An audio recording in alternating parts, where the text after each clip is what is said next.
Hello प्यारे बच्चे, कैसे हैं आप सब।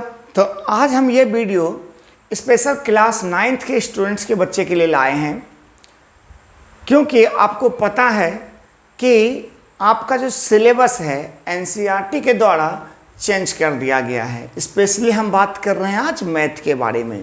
तो मैथ का सिलेबस जो है वो बहुत हद तक चेंज भी किया गया है, और चेंज ही नहीं किया गया है बल्कि आपके लिए एक एडवांस मैथ्स ऑप्शनल, जैसा कि हम यहाँ पर टॉपिक लिख रखे हैं एडवांस मैथ ऑप्शनल, ये एक अलग से बुक आपके लिए रखा गया है कि अगर जो बच्चे को मन है लेने का वो इसको ले सकते हैं। इसमें क्या है ऐसा, क्यों लेना चाहिए बच्चे को, आज इसी के रिगार्डिंग बात करने के लिए हम यहाँ पे हैं। और कौन से बच्चे को लेना चाहिए और कौन से बच्चे को लेने से सोचना चाहिए एक बार कि लिया जाए कि नहीं लिया जाए। ये सब सारा टॉपिक को सारा जो आपका मन में जो भी विचार हैं, जो भी आपके डर हैं, उसको सबको ख़त्म करने के लिए हम ये वीडियो लेके आए हुए हैं। तो देखो यहाँ पे पहली बात समझना ये है कि ये एडवांस मैथ जो है क्यों दिया गया है और इसमें क्या क्या टॉपिक्स है आपके लिए।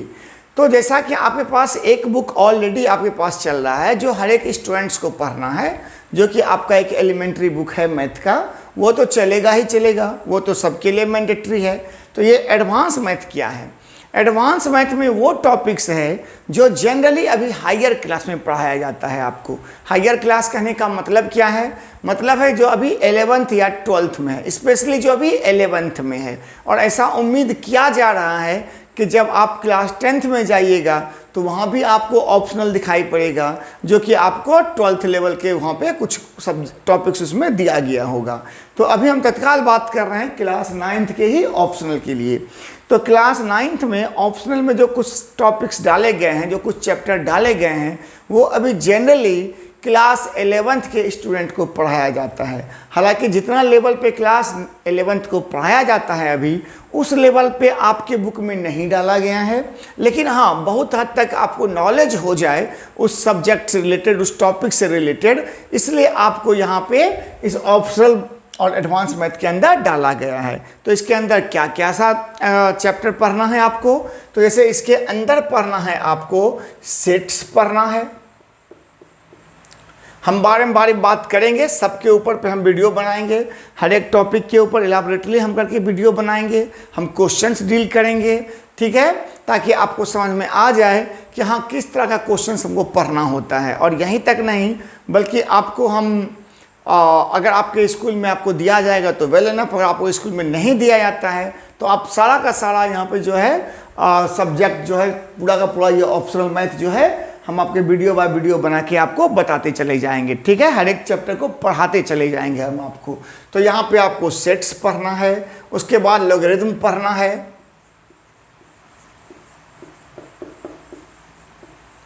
लॉगरिथम्स पढ़ना है, उसके बाद आपको यहाँ पे पढ़ना है relation and function, relation and function.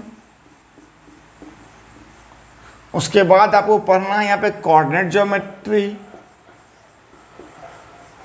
Coordinate geometry. बहुत सारा बच्चा सोचते होंगे कि सर कोऑर्डिनेट ज्योमेट्री तो आज भी हमारे पास है, सिलेबस में है। हाँ है, अभी भी है, लेकिन दोनों में कुछ फ़र्क भी है।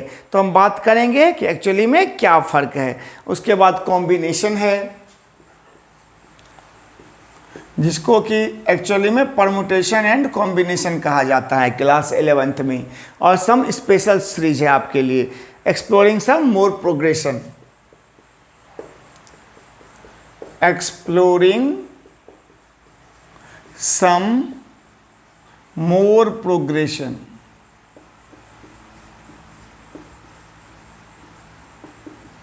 अब क्या क्या है ये सब टॉपिक्स, तो कुल मिला के कितना टॉपिक हो गया आपका, कुल मिला के आपका 6 टॉपिक हो गया। तो अब आपको इसमें से कुछ कुछ टॉपिक्स के बारे में नॉलेज होगा भी, जैसे मान लो कोऑर्डिनेट ज्योमेट्री के बारे में। तो कोऑर्डिनेट ज्योमेट्री, हम पहले कोऑर्डिनेट ज्योमेट्री के बारे में बात कर लेते हैं थोड़ा बहुत आपको। तो कोऑर्डिनेट ज्योमेट्री जो अभी तक आपके सिलेबस में है वो कुछ 10th का उठा के डाला गया था। जैसे मान लो डिस्टेंस फार्मूला अभी न्यू जो रिवाइज्ड हुआ है उसमें जो डाला गया है, एलिमेंट्री बुक के बारे में बात कर रहे हैं हम, ऑप्शनल में बात नहीं कर रहे हैं अभी हम। एलिमेंट्री में जो आपके कोऑर्डिनेट ज्योमेट्री है, जैसे उसमें भी डिस्टेंस फार्मूला आप पढ़े होंगे। डिस्टेंस फार्मूला क्या है कि डिस्टेंस निकालने के लिए फॉर्मूला क्या होता है, x2 माइनस x1 का होल स्क्वायर अब प्लस y2 माइनस y1 का होल स्क्वायर। तो ये जो है एक्चुअल में ये इससे पहले अभी 10th में है, ठीक है, लेकिन इसी साल जो है ये एलिमेंट्री बुक में भी आपको 9th में डाला गया। लेकिन फिर भी जब हम बात करते हैं ऑप्शनल एडवांस का, तो यहाँ पे आपको देखने को मिलेगा इक्वेशन ऑफ स्ट्रेट लाइन। कैसे इक्वेशन ऑफ स्ट्रेट लाइन को हम ड्रॉ करते हैं, लिखते हैं। आपको पता है कि ग्राफ जो होता है एक linear equation of two variable का एक स्ट्रेट लाइन होता है, तो यहाँ पे हम कैसे उसको हम रिप्रेजेंट करते हैं। जैसे मान लो 2 पॉइंट आपके पास गिवन है, तो ये 2 पॉइंट से जो पास करता हुआ लाइन होगा उसका इक्वेशन कैसे लिखेंगे, या स्लोप इंटरसेप्ट फॉर्म क्या होता है उसको कैसे लिखेंगे, इसके रिगार्डिंग ही आपको यहाँ पे पढ़ना है। हालांकि क्लास 11th में बहुत डिटेल में आपको कोऑर्डिनेट ज्योमेट्री पढ़ना होता है, तो उतना लेवल पे आपके 9th में नहीं है। पहली बात दिमाग में ये बैठा लो कि 9th में जो भी टॉपिक है 11th का दिया हुआ, जो भी टॉपिक्स 11th का दिया हुआ है वो उस लेवल का नहीं है। वो बेसिक आपको सिर्फ अंडरस्टैंड कराने के लिए है कि आपको बेसिक अंडरस्टैंडिंग बन जाए। जब आप क्लास 11th में जाएं या 10th 11th में जाएं 12th में जाएं तो आपको पूरी तरह से न्यू ना लगे। अभी क्या हो रहा है कि 9th और 10th तक का जो सिलेबस है 11 और 12th के सिलेबस से टोटली डिफरेंट हो जाता है। यहाँ पे आप ये सब चीज़ पढ़ाया नहीं जाता है आपको, और जब आप क्लास 11th में जाते हैं तो आपको बहुत सारा न्यू टॉपिक्स दिखाई पड़ता है, बहुत डिटेल बहुत इलाबोरेटली दिखाई पड़ने लगता है। तो बच्चे को समझना थोड़ा ज़्यादा मुश्किल होने लगता है, प्रॉब्लम फेस करना पड़ता है। इसलिए हमको लग रहा है जैसा कि NCERT जो है आपको चाहता है कि जो बच्चे अच्छा हैं, जो बच्चे को मैथ्स में इंटरेस्ट है, वो क्यों ना बहुत सारा चीज़ अभी सीख ले, ताकि 11th में जब जाए वो तो उसको उतना सा सब कुछ न्यू ना लगे देखने में, ठीक है। तो उसको पहले से कुछ ना कुछ नॉलेज हो सब्जेक्ट से रिलेटेड। चलो, तो ये बात तो हो गई आपके लिए कि क्यों डाला गया। अब ये बात है कि इसका पढ़ने से फ़ायदा क्या है, इसको लेने से क्या बेनिफिट होने वाला है। तो जो बच्चा लोगे उसका सबसे बेनिफिट ये है, ऐसे मान लो कि पहला तो हम बताए आपको कि जब आप 11th में जाइएगा तो आपको टोटली न्यू नहीं लगेगा, पहले से आपको नॉलेज रहेगा सब्जेक्ट रिलेटेड, तो पढ़ने में आपको आसानी होगा। दूसरा है क्या चीज़ कि आप पहले से आप अपने आप को मेकअप कर सकते हैं, ब्रेन मेकअप कर सकते हैं कि आपको 11th में जाके मैथ लेना है या मैथ नहीं लेना है। समझ में आ रहा है बात, क्योंकि आपको पता होगा कि हाँ हमको इस तरह का चीज़ पढ़ना है और इससे एडवांस पढ़ना है, तो आपके पास ये क्लियर विजन होगा कि हमको 11th में मैथ पढ़ना है कि मैथ नहीं पढ़ना। क्योंकि अभी क्या हो जा रहा है कि बहुत सारे बच्चे यही कन्फ्यूजन में 11th बर्बाद कर देते हैं अपना, कि 11th उनका बर्बाद हो जाता है। कभी वो सोचते हैं मैथ लें कि मैथ ना लें, और 1 साल यही सोचते सोचते जो बिता देते हैं अपना, ठीक है। तो ये भी प्रॉब्लम से आपका सॉल्यूशन हो जाएगा, क्योंकि आपको पहले से नॉलेज रहेगा हाँ कि इस लेवल का क्वेश्चन हमको 11th में मिलने वाला है। 2 बात हो गया। तीसरा पॉइंट ये है, देखो जो भी अभी JEE का तैयारी करता है, ठीक है, खास करके हम बात कर रहे हैं, ऑब्वियस सी बात है जो मैथ लेगा वो नीट के बारे में बात नहीं कर रहे हैं हम बात कर रहे हैं JEE के बारे में, जो कि IIT JEE मेंस के बारे में। तो जो बच्चा निकालना चाहता है एक्चुअल में, उसको देखो जो अभी तुम्हारा कंपटीशन जिसके साथ में होने वाला है, जो तुम्हारा कंपटीटर है, वो ऑलरेडी वो स्टूडेंट तुमसे 2 साल आगे पढ़ रहा है। वो 9th 10th में होके भी 11th 12th का चीज़ को पढ़ता है, चाहे आपके स्कूल से रिलेटेड हो, आप अपने आसपास के ही दोस्त को देख लो, वो 9th 10th में होगा लेकिन 11th 12th का चीज़ पढ़ रहा होगा। समझ में आ रहा है बात। तो ये आपको भी प्रिविलेज है कि आप जब इसको लीजिएगा तो आप भी साथ में पढ़ पाइएगा। तो ये सब हो गया आपके बेनिफिट्स, ताकि आपको पहले से फाउंडेशन आपका स्ट्रांग रहेगा। जब आप कहीं भी बाहर जाओगे या 11th 12th में ही जाओगे तो आप पूरी तरह से फोकस हो सकते हो किसके ऊपर, JEE एडवांस मेंस और एडवांस के ऊपर पे, ठीक है। तो ये सब कुछ बेनिफिट्स था। अब है क्या चीज़ कि भाई किनको लेना चाहिए या किनको नहीं लेना चाहिए, ये भी एक क्वेश्चन मन में है बच्चे के।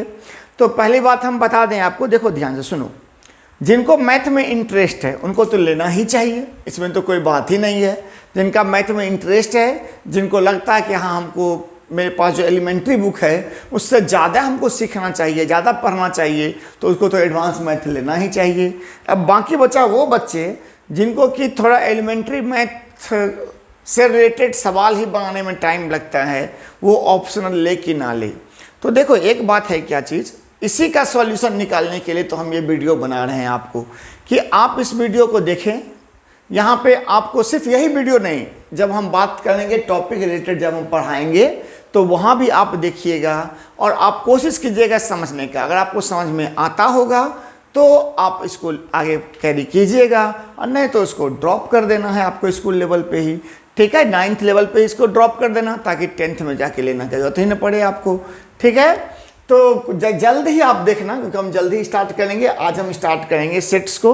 हालांकि सेट्स एक इजी चैप्टर है, तो ये समझने में थोड़ा आसान ही लगेगा आपको, लेकिन आगे इसे मान लो कौन कौन से टॉपिक में आपको ज़्यादा प्रॉब्लम होगा, तो लॉग में थोड़ा प्रॉब्लम हो सकता है, उसके बाद कोऑर्डिनेट ज्योमेट्री में प्रॉब्लम हो सकता है, कॉम्बिनेशन में एडवांस थोड़ा होगा, और एक्सप्लोरिंग सम मोर प्रोग्रेशन। जैसे आपको पता है कि आपको एपी जीपी आपके सिलेबस में डाल दिया गया है अभी से ही, तो ये एपी जीपी जो है, एपी तो थोड़ा ठीक है भी, जीपी तो बहुत बेसिक का है, लेकिन जब आप यहाँ पे आइएगा तो आपको वो मोर प्रोग्रेशन के रूप में आपको वही एडवांस लेवल पे पढ़ाया जाएगा। मतलब एपी जीपी एचपी या मिक्स आपका एपी जीपी का सवाल इस तरह का भी आ सकता है। तो डरने की उतनी बात नहीं है, जो एक बात हम कहना चाह रहे हैं, पहले आप थोड़ा सा 2-4-10 दिन को वीडियो को देखो। अगर आपको अच्छा लगता है, समझ में आता है, तो आप, अगर मान लो स्कूल में आपकी उतनी अच्छी पढ़ाई नहीं भी हो रहा है, तो हम हर एक टॉपिक पे वीडियो बनाते जाएंगे, क्वेश्चन करवाते जाएंगे आपको, ताकि आपको, अगर आपके स्कूल में उतना अच्छा पढ़ाई नहीं भी हो रहा है, या आपको मौका नहीं दिया जा रहा है स्कूल इधर से, तब पर भी आप पढ़ के उसको समझ सकते हैं, ठीक है। तो ज़्यादा टाइम वेस्ट नहीं करते हुए, मेरे ख्याल से हम आपको समझा पाए होंगे कि ये ऑप्शनल क्या है और क्यों ज़रूरी है, किसको लेना चाहिए, किसको नहीं लेना चाहिए। अब हम थोड़ा बात कर लेते हैं कि इस सब टॉपिक में क्या क्या चीज़ दिया हुआ है। तो देखो, सेट्स जो है, इसके बारे में तो हम वीडियो पूरा भी डिटेल में बनाएंगे ही। तो मतलब देखो, हर एक टॉपिक के ऊपर जो है, हम हर एक जो टॉपिक लिखा हुआ है, इसके ऊपर पे हमको लगता है कि 5-6 क्लास या 7 क्लास या 10 क्लास जो है हर एक टॉपिक के ऊपर पे लगेगा। तो हम उस टॉपिक पे बनाते चले जाएंगे वीडियो आपके लिए। तो सेट्स तो बेसिक चीज़ है। सेट्स ये बताता है आपको कि कोई भी चीज़ जो है, कोई भी चीज़ से, समझो कि सेट्स के बारे में हम बात करें तो सेट्स होता क्या है। तो सेट्स कहा जाता है, sets is the collection of well defined element, ठीक है। तो ये क्यों पढ़ना पड़ता है, क्या जरूरी है इसको पढ़ने का। तो सेट्स से ही आगे कैलकुलस का बहुत सारा फंक्शन जो है डिफाइंड होता है, क्योंकि सेट्स पढ़ोगे, सेट्स के बाद आएगा रिलेशन एंड फंक्शन, रिलेशन समझोगे, रिलेशन के बाद आपको फंक्शन समझना होगा, फंक्शन समझिएगा तो उसी के अंदर में आपको पढ़ना होगा कैलकुलस के बारे में। तो ये सब आपस में कहीं ना कहीं टोटली इंटरलिंक्ड चीज़ है, ठीक है। इसलिए सेट्स आपको पढ़ाया जाता है कैलकुलस को समझने के लिए, और कैलकुलस पढ़ाया जाता है आपको फिजिक्स को समझने के लिए। तो इसको याद रखिएगा कि हायर क्लास में फिजिक्स और मैथ लगभग एक दूसरे का कॉम्प्लीमेंट हो जाता है, ठीक है। एक दूसरे को, मतलब फिजिक्स तो मैथ के बिना चल ही नहीं पाता, समझ लीजिए। इस तरह से आप डिस्टिंग्विश कर ही नहीं पाइएगा कि फिजिक्स क्या है और मैथ क्या है आगे चल के, ठीक है। उसके बाद रहा लॉग फंक्शन, लॉगरिथम। लॉगरिथम पढ़ाया जाता है आपको, बहुत सारा बेसिक एप्लीकेशन है इसका लॉग का। जैसे पीएच वैल्यू आप निकालते हैं, वहाँ पे हम अभी बताया आपको फिजिक्स में तो इसका बहुत सारा यूज है, लॉग एंटी लॉग। केमिस्ट्री में भर भर के यूज है इसका, इसलिए आपको लॉग का नॉलेज दिया जाता है। और मैथ तो आपको सीखना ही पड़ेगा इसका, तभी तो आप इसको यूज कर पाओगे। तो लॉग एक अच्छा डिफिकल्ट कॉन्सेप्चुअल टॉपिक है, ये इजी वन है, सेट्स इजी वन है अभी आपके लेवल पे। 11th-12th पे फिर ये भी डिफिकल्ट हो जाता है, लेकिन अभी आपके लेवल पे ये इजी वन ही है। Relation and function, relation and function 9th class के लेवल पे जो इसमें दिया हुआ है, जैसा हम देख पा रहे हैं, आसान ही है। रिलेशन का डिफाइन किया गया है, फंक्शन को थोड़ा बहुत समझाया गया है, तो इजी वन है, कोई ज़्यादा टेंशन लेने की जरूरत इसके लिए नहीं है। ज्योमेट्री थोड़ा सा आपको, तो हम क्या क्या बोल रहे हैं हम लिखते भी चले जाते हैं कि ये टॉपिक आपके लिए इजी रहेगा। लॉग का जो फंक्शन है ये आपको मॉडरेट होगा, मॉडरेट अभी इस लेवल पे, लेकिन इसको जब एडवांस लेवल पे पढ़ोगे 11th में तो ये बहुत डिटेल में है, बहुत अच्छा चैप्टर है। ये फंक्शन, रिलेशन फंक्शन के लिए बहुत बहुत ज़्यादा इंपॉर्टेंट टॉपिक है डोमेन रेंज निकालने के लिए। ठीक है, ये सब हायर क्लास में आप पढ़िएगा डोमेन के। हालांकि 9th में भी जब एडवांस में है तो आपको पढ़ना ही पड़ेगा थोड़ा बहुत। तो ये चीज़ आपके लिए मॉडरेट से डिफ़िकल्ट हो सकता है, मॉडरेट से डिफ़िकल्ट हो सकता है। इसको तुम इजी से मॉडरेट कह सकते हो। ये हो गया sets easy to moderate, log हो गया moderate to difficult, relation and function अभी आपके सिलेबस के हिसाब से इजी टू मॉडरेट ही रहने वाला है, easy to moderate. Coordinate geometry moderate to difficult, moderate to difficult, not very difficult but difficult according to your syllabus के अकॉर्डिंग। ठीक है, हम बार बार कह रहे हैं कि जितना 11th में पार्ट है उसका ये अभी भी ये ऑप्शनल एडवांस जो पढ़ाया गया है वो 20% से भी लेस है। ये बात समझ लीजिए, जितना 11th का सिलेबस है उसके हिसाब से ये एडवांस मैथ होते हुए भी 20% ही है उसका। ठीक है, आपके NCERT बुक में इतना दिया हुआ है, फिर भी आपको समझने के लिए ये मॉडरेट से डिफ़िकल्ट हो सकता है। कॉम्बिनेशन भी मॉडरेट टू डिफ़िकल्ट ही रहेगा, क्योंकि ये अपने आप में भी एक बेहतरीन चैप्टर में से एक है। परम्यूटेशन एंड कॉम्बिनेशन जो प्रोबेबिलिटी के लिए बहुत ज़्यादा यूजफुल है, तो मॉडरेट टू डिफ़िकल्ट होने वाला है ये भी। और एक्सप्लोरिंग सम सीरीज, इसको भी आप मॉडरेट टू डिफ़िकल्ट में डाल सकते हैं, मॉडरेट टू डिफ़िकल्ट ये भी है। तो अब आप समझ रहे होंगे कि किस तरह से टॉपिक्स जो है आपके लिए मॉडरेट डिफ़िकल्ट में बटा हुआ है। ये मेरे हिसाब से था, अब हो सकता है किसी स्टूडेंट्स को ये आसान भी लगता हो, किसी को ज़्यादा डिफ़िकल्ट भी लगता हो, लेकिन एक एवरेज हम बताए जो क्लास 9th स्टूडेंट जैसा सोचता है। ठीक है, तो अभी तो हम ज़्यादा वीडियो को लेंदी नहीं करेंगे। तो अगर आपको ये समझना है कि कैसे हम चलेंगे, क्लास कैसे चलेगा, तो हम पहले सेट्स पे वीडियो बनाएंगे, उसके बाद इस पे हम क्वेश्चंस करवाएंगे। आपका NCERT बुक ही हमारे पास अभी अवेलेबल है, क्योंकि मार्केट में कोई इसके लिए बुक नहीं है। हाँ, अगर आप कहोगे कि थोड़ा अच्छा क्वेश्चन और देने के लिए, तो हम क्लास 11th लेवल का बुक तो बहुत सारा अवेलेबल है मार्केट में, तो उससे हम आपको पढ़ा सकते हैं, उससे हम क्वेश्चन कुछ करवा देंगे आपको। फिर लॉगरिथम के बारे में बात किया जाए तो ऐसे ही मॉडरेट से डिफ़िकल्ट हम बोल ही रहे हैं इसके लिए, तो इसको थोड़ा ढंग से पढ़ना पड़ेगा आपको। रिलेशन एंड फंक्शन अभी आपके लिए इजी टू मॉडरेट है, बट फंक्शन इटसेल्फ अपने आप में बहुत बहुत डिफ़िकल्ट है। हम बार बार कह रहे हैं फंक्शन अपने आप में बहुत बहुत बहुत ज़्यादा डिफ़िकल्ट टॉपिक है, लेकिन अभी यहाँ पे relation and function combine easy to moderate रहने वाला है। कोऑर्डिनेट ज्योमेट्री के लिए तो यहाँ भी हम बात करेंगे, रिलेशन फंक्शन पे भी क्वेश्चंस करवाएंगे। देखो बहुत सारे बच्चे के मन में क्वेश्चंस रहता है कि सर 9th का अभी हम हैं, क्या आज लेके चल पाएंगे कि नहीं चल पाएंगे। तो हम पहले ही आपको बता दिए हैं आपको हम कि अगर आपको इंटरेस्ट है मैथ में तो इसको ज़रूर कैरी कीजिएगा। ठीक है, ज़रूर पढ़िएगा। अगर आपका सपना है JEE निकालना तो इसको ज़रूर लीजिएगा। ठीक है, और अगर आपको एलिमेंट्री में ही ज़्यादा टाइम लग रहा है, उसको कैलकुलेशन करने में बहुत डिफ़िकल्ट हो रहा है, एक्सपोनेंट समझने में दिक्कत हो रहा है, और मान लो सपोज करो कि आपको अलजेब्रा समझने में प्रॉब्लम हो रहा है, तो यहाँ सब आपको ज़्यादा फेस करना पड़ेगा प्रॉब्लम, है ना। 9th में से फैक्टराइजेशन सब है, मान लो अगर वो सब है, एक्सपोनेंट चैप्टर है, रैशनलाइजेशन है, ये सब समझने में प्रॉब्लम है तो ये प्रॉब्लम करेगा। 9th में आपके कोऑर्डिनेट ज्योमेट्री भी है, अगर वहीं प्रॉब्लम होगा तो यहाँ का कोऑर्डिनेट ज्योमेट्री तो प्रॉब्लम करेगा ही करेगा। समझ में आ रहा है बात। तो उसके हिसाब से देखना और अपने आप को जज करना कि हमको लेना चाहिए कि नहीं लेना चाहिए। बाकी तो हम वीडियो बनाएंगे ही, तो उसके हिसाब से और आपको क्लियर होगा।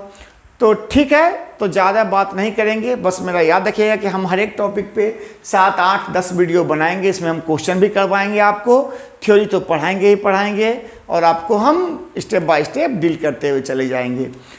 तो ठीक है, मिलते हैं हम लोग नेक्स्ट वीडियो में। नेक्स्ट वीडियो स्टार्ट करेंगे सेट से। What is sets, type of sets क्या होता है, कैसे उसको रिप्रेजेंट करते हैं सेट्स को, उसके बाद फिर यूनियन ऑफ सेट्स क्या है, इंटरसेक्शन ऑफ सेट्स क्या है, उसके बाद डिसजॉइंट सेट्स क्या होता है, डिफरेंस ऑफ सेट्स क्या होता है, सबसेट्स क्या होता है, पावर सेट्स क्या होता है, बहुत सारा चीज़ पढ़ना है आपको इसमें से। ठीक है, तो ये सारा कुछ हम पढ़ेंगे नेक्स्ट टॉपिक में, नेक्स्ट वीडियो में। तब मिलते हैं हम लोग। तब तक के लिए आप मेरा जो ये वीडियो है उसको अगर आपको अच्छा लगा हो तो अधिक से अधिक दोस्त तक पहुंचाइए उसको, ताकि वो भी यहाँ से फ़ायदा ले सके, वो भी समझ सके। अगर स्कूल में उसको इतना अच्छा पढ़ाई नहीं भी मिल रहा है तो मेरा प्रॉमिस है आपसे कि आपको हम बेस्ट पढ़ाएंगे। इसलिए ये तो 9th का है, हम तो 11th 12th और JEE को भी पढ़ाते हैं। ठीक है, तो ये तो कुछ है ही नहीं। ठीक, तो चलो, तो मिलते हैं हम लोग नेक्स्ट वीडियो में। और अगर आपको अच्छा लगे तो उसको शेयर ज़रूर कीजिएगा, लाइक सब्सक्राइब शेयर ज़रूर कर दीजिएगा। Tata, bye bye.